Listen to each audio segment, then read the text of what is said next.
मित्रों, LLB third semester के second paper environmental law पर्यावरण विधि की एमसीक्यू सीरीज का ये नेक्स्ट वीडियो।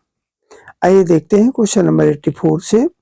भारत के संविधान के अनुच्छेद 20, जो संविधान का अनुच्छेद 20 है, निम्नलिखित में किससे निकट से संबंधित है?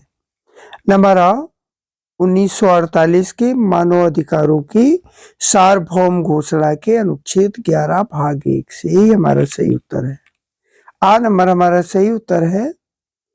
भारत के संविधान का अनुच्छेद 20 1948 के मानव अधिकारों की सार्वभौम घोषणा के अनुच्छेद 11 भाग 1 से संबंधित है। Next question, question number 85। संविधान का कौन सा अनुच्छेद पूर्वव्यापी विधि को संरक्षण प्रदान करता है? नंबर आ अनुच्छेद 20, तो यही हमारा सही उत्तर है। अनुच्छेद 20 जो है पूर्वव्यापी विधि को संरक्षण प्रदान करता है। अगला प्रश्न, प्रश्न नंबर 86।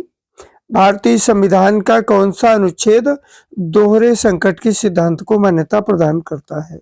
नंबर आ अनुच्छेद 22 भाग 2, नंबर बा अनुच्छेद 21 भाग 2, नंबर सा अनुच्छेद 20 भाग 2 और नंबर दा इनमें से कोई नहीं। सा नंबर हमारा सही है।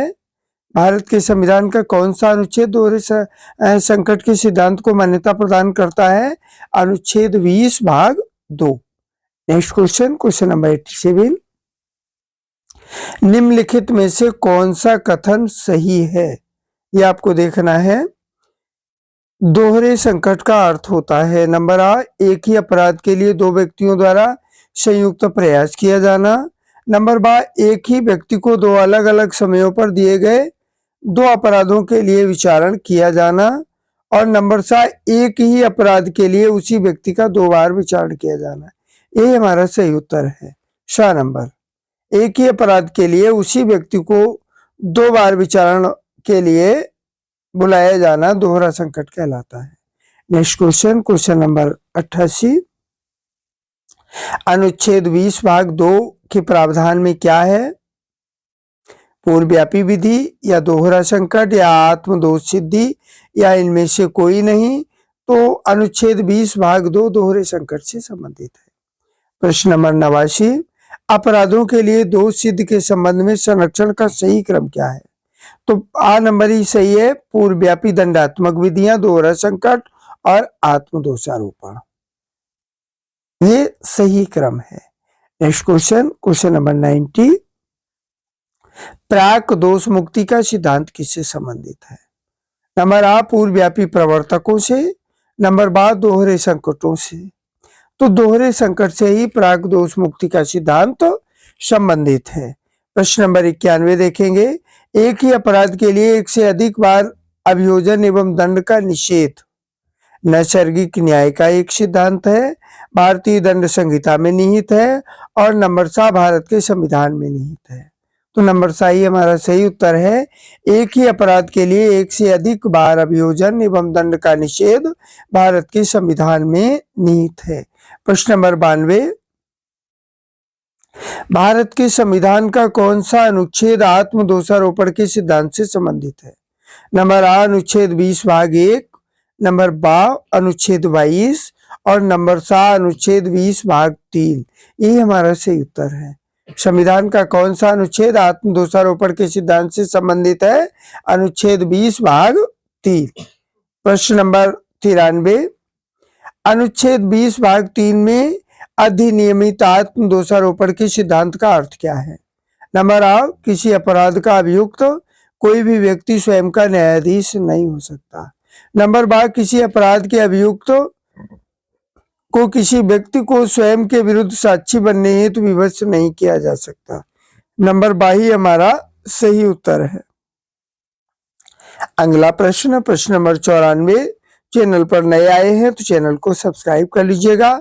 साथ ही आपको एलएलबी थर्ड सेमेस्टर नामक प्लेलिस्ट पे जाकर आप अपने विषय के अनुरूप कंटेंट देख सकते हैं।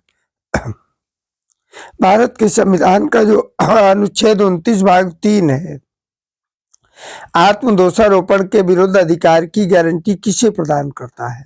नंबर आ किसी साक्षी को, नंबर बा किसी अभियुक्त को, तो नंबर बा ही सही है। भारत के संविधान का अनुच्छेद 29 भाग 3 किसी भी अभियुक्त को आत्म दोषारोपण के विरुद्ध अधिकार की गारंटी प्रदान करता है।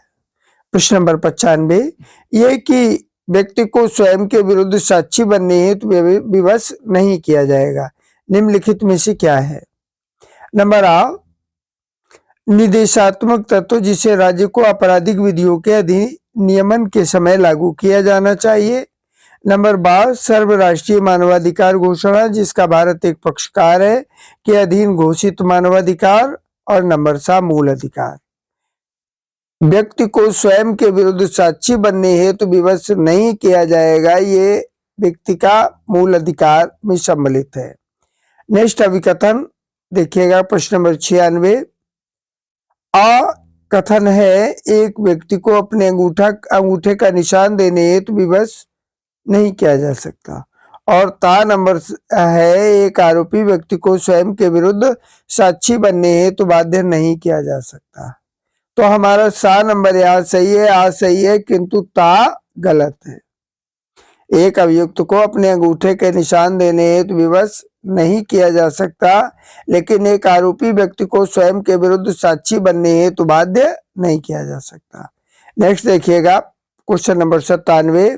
प्राण और दैहिक स्वतंत्रता का संरक्षण कैसा अधिकार है? नागरिक अधिकार है, या संविधागत अधिकार है, या मूलभूत अधिकार है, या इनमें से कोई नहीं। तो सा नंबर हमारा सही है, प्राण और दैहिक स्वतंत्रता का संरक्षण हमारा मूलभूत अधिकार है। प्रश्न नंबर 98, अंग्रेजी का जो पॉल्यूशन है ये किससे लिया गया है? ग्रीक भाषा से, या लैटिन भाषा से, या पर्शियन भाषा से, या गुजराती से? तो ये लैटिन भाषा से लिया गया शब्द है पॉल्यूशन। प्रश्न नंबर 99, पर्यावरण में उपस्थित कितने संगठक हैं? नंबर आ 2, नंबर बा 3, नंबर सा 4 और नंबर दा 6। पर्यावरण की उपस्थिति में कितने संगठक हैं? 4 संगठक हैं। प्रश्न नंबर 100, जब पर्यावरण में एक या एक से अधिक घटकों की मात्रा अनावश्यक रूप से बढ़ जाए तो उसको क्या कहते हैं? उसको हम प्रदूषण कहेंगे। जबकि ध्वनि प्रदूषण, जल प्रदूषण, ये प्रदूषण के प्रकार मात्र हैं। प्रश्न नंबर 101, वायुमंडल में गैसों की निश्चित प्राकृतिक मात्रा में अवांछनीय वृद्धि वायुमंडल में बढ़ेगी तो एयर प्रदूषण हो ही जाएगा। वायु प्रदूषण के कितने स्रोत होते हैं? वायु प्रदूषण के स्रोत होते हैं 2। नेक्स्ट प्रश्न, प्रश्न नंबर 103, निम्नलिखित में से कौन सा प्राकृतिक स्रोत है? नंबर आ, ज्वालामुखी से उत्पन्न प्रदूषण, यही प्राकृतिक स्रोत है क्योंकि ये नेचर द्वारा पैदा होता है। प्रश्न नंबर 104, जो ज्वालामुखी है यानी वोल्केनो है, इससे उत्पन्न प्रदूषण में सर्वाधिक ज्यादा धूल के कण होते हैं। हवा से तो कोई मतलब नहीं है, न पत्थर से मतलब है। हवा और पत्थर प्रदूषण का कारण नहीं है, जबकि धूल के कण प्रदूषण का कारण है। प्रश्न नंबर 105, जीवाणु और विषाणु किसमें है? आकाशीय पिंड में, इससे कोई मतलब नहीं। ज्वालामुखी उत्पन्न प्रदूषण, इससे कोई मतलब नहीं। पृथ्वी की उपस्थिति यानी पृथ्वी में उपस्थित है जीवाणु और विषाणु। नंबर 106, वायु प्रदूषण कितने प्रकार से प्रसारित हो रहे हैं? नंबर 1 आ नंबर 1, बा नंबर 3, सा नंबर 4 और दा नंबर 2। वायु प्रदूषण जो है वो 2 प्रकार से प्रसारित हो रहे हैं। प्रश्न नंबर 107 देखेंगे, निम्न में से वायु प्रदूषण के स्रोत कौन कौन से हैं? Gas air pollution, gas air प्रदूषण और वायु प्रदूषण ही मान लीजिएगा। गैसीय के अलावा विभिन्न प्रकार की गैसों से तो प्रदूषण होता ही है, और फैक्ट्रियों इत्यादि से, जबकि इसमें क्वेश्चंस में थोड़ा ऑप्शन में गड़बड़ी है, इसलिए यहाँ हम आ को सही मानते हैं। गैस, विभिन्न प्रकार की गैसों से जो प्रदूषण पैदा होता है वो वायु प्रदूषण कहलाता है। प्रश्न नंबर 108, निम्न में से ऊर्जा उत्पादन के लिए जीवाश्म ईंधन का दहन कौन सी गैस बनाता है? तो जो कार्बन मोनोऑक्साइड है यानी CO है, ये जीवाश्म ईंधन से उत्पन्न गैस है और प्रदूषण का कारण बनती है। कार्बन मोनोऑक्साइड एक जहरीली गैस है और विभिन्न प्रकार की बीमारियां उत्पन्न करती है। प्रश्न नंबर 109, CO2 गैस यानी कार्बन डाइऑक्साइड गैस ऊर्जा उत्पादन के लिए युवा सम्मेलन में दहन का स्रोत क्या है? नंबर आ, पृथ्वी के ताप में वृद्धि और हरित गृह प्रभाव। तो ये दोनों ही प्रभाव CO2 गैस ऊर्जा उत्पादन के लिए युवा सम्मेलन का दहन का स्रोत है।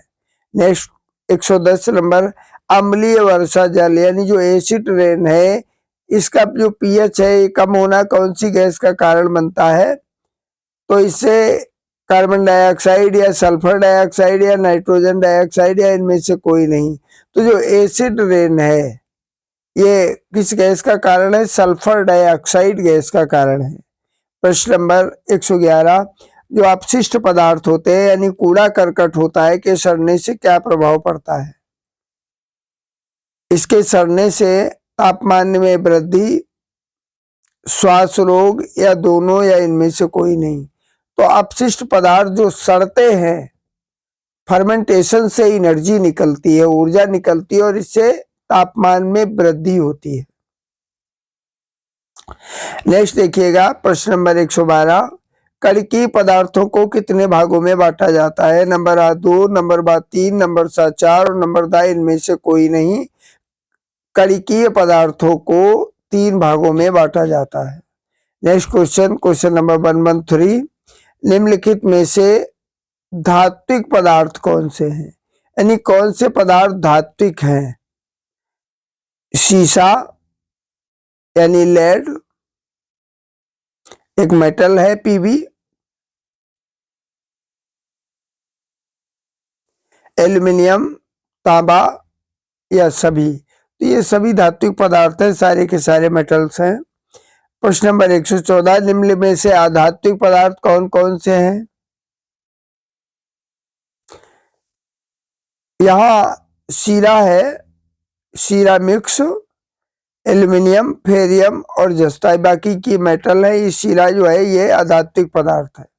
नेक्स्ट देखिएगा प्रश्न नंबर 115, निम्न में से वायु प्रदूषण नियंत्रण के उपाय कौन कौन से हैं?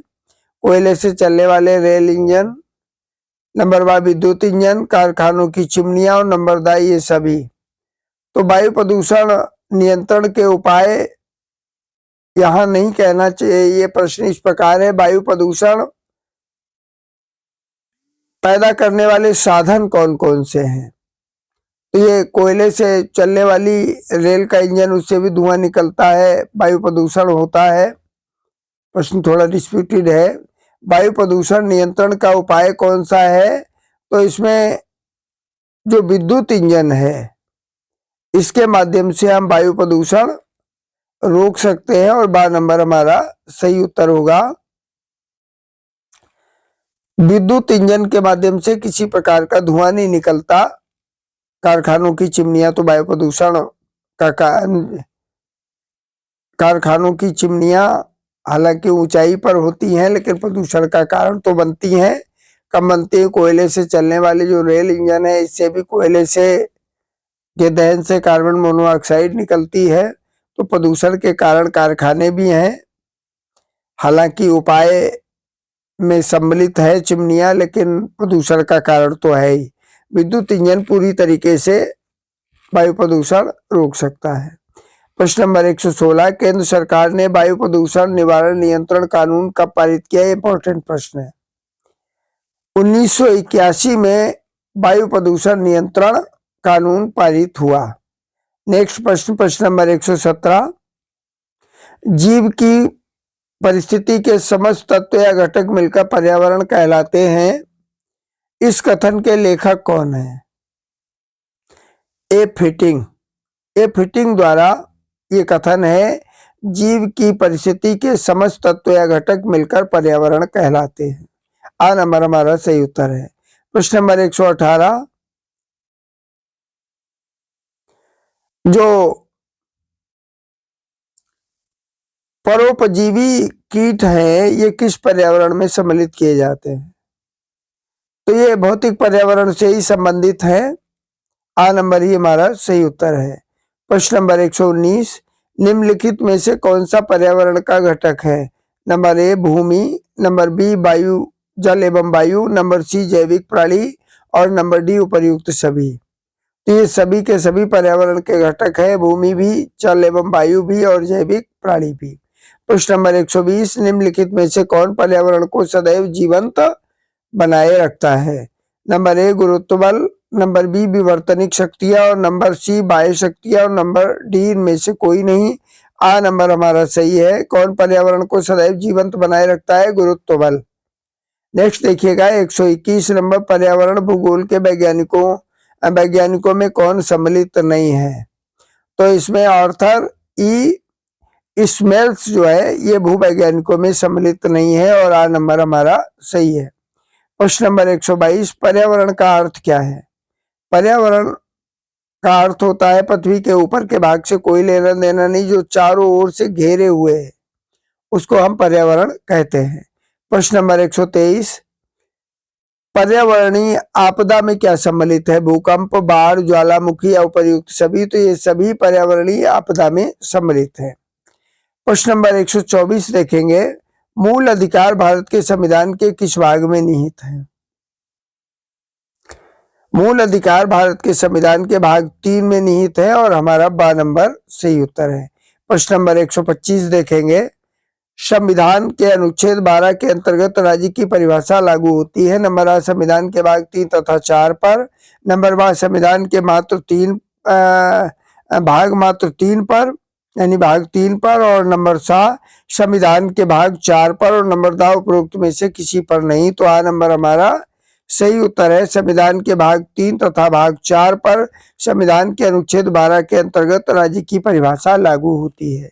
इस वीडियो में इतना ही। चैनल को सब्सक्राइब कर लीजिएगा, साथ ही LLB थर्ड सेमेस्टर की प्लेलिस्ट में जाकर के आप MCQs एवं डिस्क्रिप्टिव दोनों प्रकार के कंटेंट्स को सुन सकते हैं और अपनी तैयारी को सुदृढ़ कर सकते हैं।